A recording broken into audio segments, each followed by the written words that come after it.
अस्सलाम वालेकुम। ऑनलाइन काम करो, डॉलर्स कमाओ, पैसे कमाओ।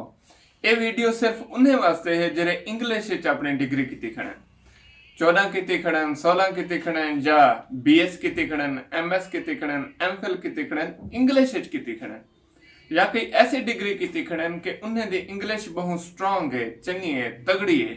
ये वीडियो उन्हें वास्ते है कि वो ऑनलाइन काम करके किवें पैसे कमा सकते हैं। तुसा राइटिंग दा काम स्टार्ट करो और उनके थ्रू पैसे कमाओ। फाइवर ते वेसो, अकाउंट बड़े सो, गिग बड़े सो, उथों कने तो क्लाइंट मिल सन, आर्डर मिल सन। वो किवें मिल सन वो बात दी गल है। पहला जरा काम है वो सीखना है। सीखण वास्ते तुसा हाले जरा अपना उस्ताद बनावना है। वो उस्ताद है गूगल बार्ड दा पहले तुसा अकाउंट बनाया हो सी। अगर गूगल बार्ड दा तुसा पहले अकाउंट कैसे बनाया, तुसा मन के अकाउंट बना गिनो bard.google.com। इन वेबसाइट ते वेसो इतना तुसा क्यूरी देसो, अपने सवाल करेसो। How to write a story, how to write an article, how to write an essay, how to write an blah blah. जिर शय तो समझ आवनी है या जेरी शय तुसा एक्सपर्ट हो, क्योंकि तुसा इंग्लिश जानते हो तो आपको पता हो सी, मैं क्या नहीं पता। ओ तुहाकू जदीद पैटर्न दसे सी। एक तो पैटर्न असा स्कूल कॉलेज यूनिवर्सिटी पढ़े थे, ये कहीं खाते दा कहने मतलब ऑनलाइन काम में कहीं खाते दा कहने। तुसा उथा वैसो तुहारी इंग्लिश ते तगड़ी है।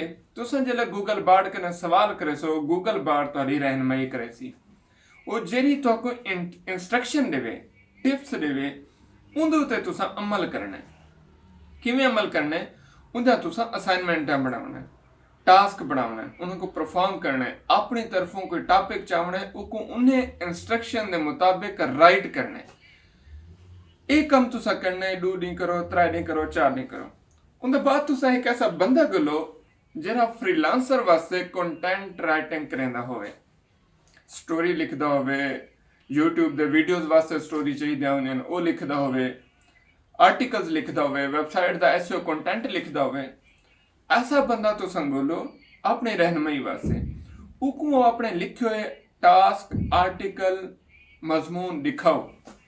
अगर वो तुहाकू गाइड करें दे, ये तुम्हारे वास्ते ब्लेसिंग है।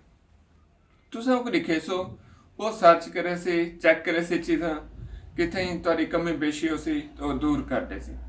जिले तो को पता लगे 15 दिन बाद, 20 दिन बाद, महीने बाद कि आया हुण तुसा अच्छी कंटेंट राइटिंग कर सकते वे, इंग्लिश स्टोरियां राइट कर सकते वे, कॉलम्स राइट कर सकते वे, आर्टिकल्स राइट कर सकते वे, अरलम परलम जेरा भी जरूरी होंगे, या कहीं प्रोडक्ट की डिस्क्रिप्शन राइट कर सकते वे। मतलब तगड़ी इंग्लिश थी गई, ग्रामर चंगी थी गई, टूल्स चंगे इस्तेमाल कर सकते वे। पिछे तुसा फाइवर ते आओ, काम स्टार्ट करो। अल्लाह पाक तो सुरखरू करे सी, तो कामयाबी मिल सी। तुसा मायूस करना थी तो तुसा ई करना आखसो कि आर्डर नहीं मिलते।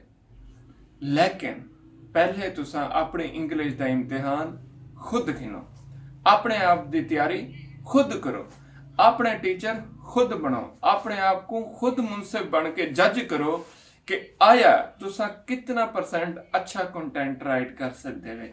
तुहारे कने वड्डा कोई मुनसिफ कहने। जले थी वने बोला अगली वीडियो सा फाइवर दे उत्ते बड़े सो।